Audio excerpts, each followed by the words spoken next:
Hello guys, नमस्कार। मैं हूं Parmeshwari Painkra. Welcome to my YouTube channel Painkra LLB में आपका स्वागत है।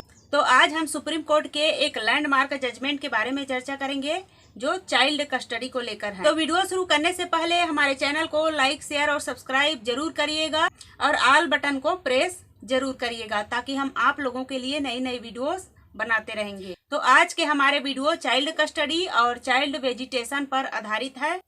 तो जब भी पति पत्नी के बीच में मैट्रिमोनियल इशू होते हैं या झगड़े होते हैं या मैट्रिमोनियल केस शुरू होते हैं तो उसमें जो सबसे इम्पोर्टेंट और सबसे सेंसिटिव केस जो होता है वो होता है चाइल्ड कस्टडी का। क्योंकि पति पत्नी की आपस में बनते नहीं है, दोनों आपस में कोर्ट में झगड़ते रहते हैं। ऐसी स्थिति में की कस्टडी को लेकर दोनों पीछे नहीं हटते हैं। माँ चाहती है कि बच्चे कस्टडी है वो उसे मिले और बच्चे के जितने भी राइट्स हैं वो माँ के पास रहे, और दूसरी तरफ पिता भी यही चाहता है कि बच्चे उनके कस्टडी में रहे और उनके सारे राइट्स पिता को मिले। तो आज के इस वीडियो में सुप्रीम कोर्ट के एक लैंडमार्क जजमेंट के बारे में हम चर्चा करेंगे, जिसमें माननीय सुप्रीम कोर्ट ने चाइल्ड कस्टडी और वेजिटेशन राइट्स को लेकर के बहुत ही इम्पोर्टेंट डायरेक्शन और गाइडलाइन जारी किए हैं। यदि आप अपने बच्चे से प्यार करते हैं, अपने बच्चे की कस्टडी पाना चाहते हैं, उसकी वेजिटेशन राइट्स पाना चाहते हैं, तो आप ये वीडियो शुरू से लेकर अंत तक जरूर देखिएगा, जो कि बहुत ही इम्पोर्टेंट है।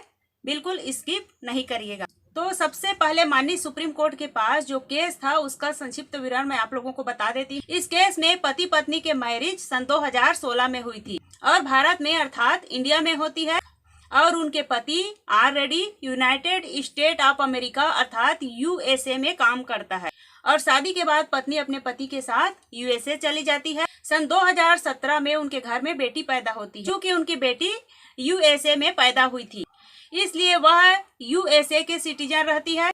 इसके बाद पति पत्नी में आपस में खटास आने लगती है, झगड़ा होने लगती है और दोनों एक दूसरे पर आरोप प्रत्यारोप लगाते रहते हैं।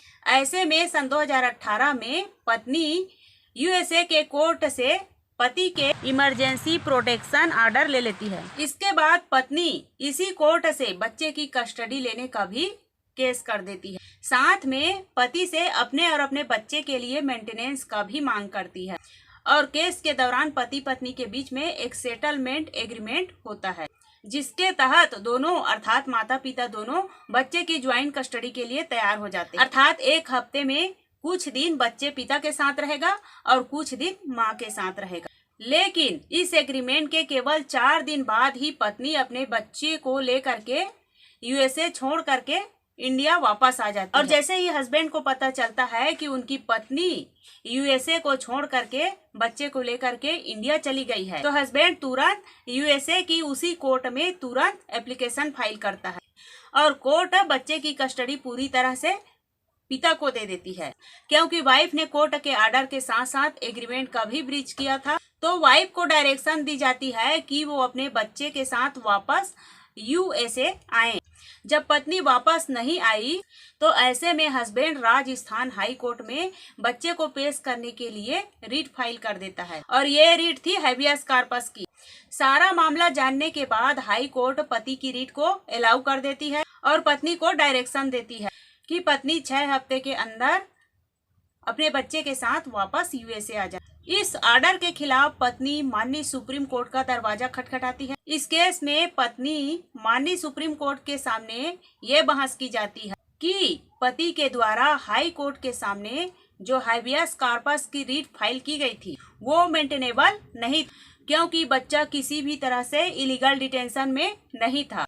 यहाँ पर मैं आपको बता देती हूँ कि रीट ऑफ हैबियस कॉर्पस तभी डाली जाती है जब किसी व्यक्ति को इलीगल रूप से रखा जाता है, चूँकि माता पिता बच्चे के नेचुरल और लीगल गार्जियन होते हैं। तो ऐसे में यदि एक पेरेंट बच्चे को जबरदस्ती रख भी लेता है तो उसे इलीगल कस्टडी नहीं कहा जा सकता है। तो वाइफ का कहना यही था कि पति का रीट मेंटेनेबल ही नहीं था, और वैसे भी उसकी बेटी केवल 2.5 साल की थी, तो बच्चे की कस्टडी उसे ही मिलनी चाहिए थी। दूसरी तरफ पति के एडवोकेट का कहना था कि यूएसए के कोर्ट में एग्रीमेंट हुआ था कि बच्चे की कस्टडी ज्वाइंट होगी, और पत्नी को एक डायरेक्शन दी गई थी कि उसे यूएसए नहीं छोड़ना और न ही बच्चे को यूएसए से बाहर लेकर जाना है। ऐसे में पत्नी के द्वारा सभी ऑर्डर्स का उल्लंघन किया गया है। इस केस में माननीय सुप्रीम कोर्ट ने बच्चे की कस्टडी और वेजिटेशन के राइट्स को लेकर के जो इम्पोर्टेंट गाइडलाइंस डायरेक्शन जारी किए हैं, अब उसके बारे में हम जान लेते हैं। तो सबसे पहले माननीय सुप्रीम कोर्ट ने ये क्लियर किया है कि क्या बच्चे की कस्टडी के लिए writ for habeas corpus file की जा सकती है। इस पर माननीय सुप्रीम कोर्ट का कहना था कि बच्चे के वेलफेयर और बेस्ट इंटरेस्ट को देखते हुए कोर्ट में रीट फाइल की जा सकती है और ऐसे में कोर्ट अपनी एक्स्ट्रा ऑर्डिनरी जुरिडिक्शन को इन्वोक कर सकती है और उसे सेट असाइड कर सकती है। और माननीय सुप्रीम कोर्ट का कहना था कि जब भी एक पेरेंट के द्वारा बच्चे को एक देश से दूसरे देश ले जाया जाता है, वो भी कोर्ट के आर्डर की उल्लंघन करके, तो इस स्थिति में बच्चों को वापस भेजना अर्थात बच्चे की कस्टडी वापस रिटर्न करना बहुत ही जरूरी है। ऐसे में बच्चे को लेने के लिए अगर एक पेरेंट के द्वारा हैबियस कॉर्पस की रीट फाइल की जाती है तो वो मेंटेनेबल होगी और कोर्ट उसे सेट असाइड कर सकती है। अपने दूसरे पॉइंट में माननीय सुप्रीम कोर्ट का कहना था कि चाइल्ड कस्टडी केस में जिस पेरेंट्स को बच्चे की कस्टडी नहीं मिल रही है, उस पेरेंट्स को बच्चे की मेडिटेशन राइट्स देने बहुत ही जरूरी है। इसलिए कि एक पेरेंट्स को कस्टडी मिली है तो बच्चे को दूसरे parents care, love and affection नहीं दिया जाएगा, ये नहीं हो सकता। यहाँ पर ध्यान रहे कि यदि चाइल्ड कस्टडी केस में आपको कोर्ट के द्वारा वेजिटेशन राइट्स नहीं दिए जाते हैं तो आप इस जजमेंट्स का इस्तेमाल करके आप वेजिटेशन राइट्स ले सकते हैं।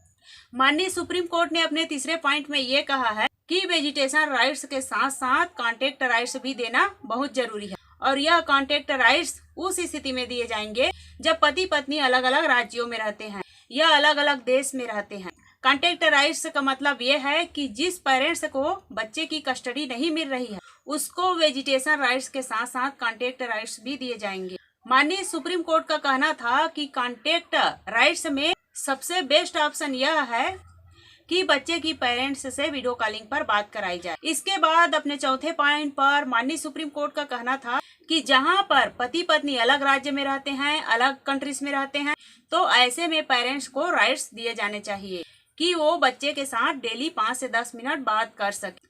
अर्थात केवल वेजिटेशन और कॉन्टेक्ट राइट्स ही नहीं, उससे भी एक कदम आगे बढ़ करके माननीय सुप्रीम कोर्ट ने जिस पेरेंट्स को कस्टडी नहीं मिल रही है उसे राइट्स दिए हैं कि वो अपने बच्चे से रोज 5 से 10 मिनट बात कर सके ताकि वह अपने बच्चे से जुड़े रहें और किसी भी प्रकार से बच्चे को दूसरे पेरेंट्स की तरह कमी महसूस ना हो। इस केस में माननीय सुप्रीम कोर्ट ने पति के पक्ष में फैसला सुनाया गया है और पत्नी को डायरेक्शन दी गई है कि वो 1 हफ्ते के अंदर अंदर ये बताएं कि वो वापस अपने बच्चे के साथ यूएसए जाना चाहती है या नहीं जाना चाहती है। अगर पत्नी अपने बच्चे के साथ यूएसए जाना चाहती है तो ठीक है, अदरवाइज पत्नी को माइनर बच्चे की कस्टडी अपने हस्बैंड को या उनके पेरेंट्स को यानी अपने इन-लॉज को हैंड ओवर करनी पड़ेगी। ऐसे में जब तक माइनर बच्चा माँ के पास है, पत्नी के पास है, तो पिता को वेजिटेशन राइट्स के साथ साथ कॉन्टेक्ट राइट्स भी दिए गए हैं और पति को हर रोज 5 से 10 मिनट बात करने के भी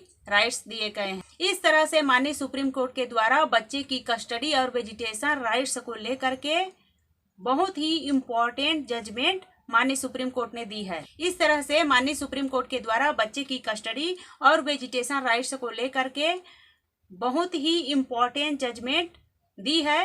और नॉर्मली यही होता है कि जब भी पति पत्नी के बीच में झगड़ा होता है तो ऐसे में पत्नी मायके जाकर के बैठ जाती है और बच्चे को भी साथ में ले जाती है।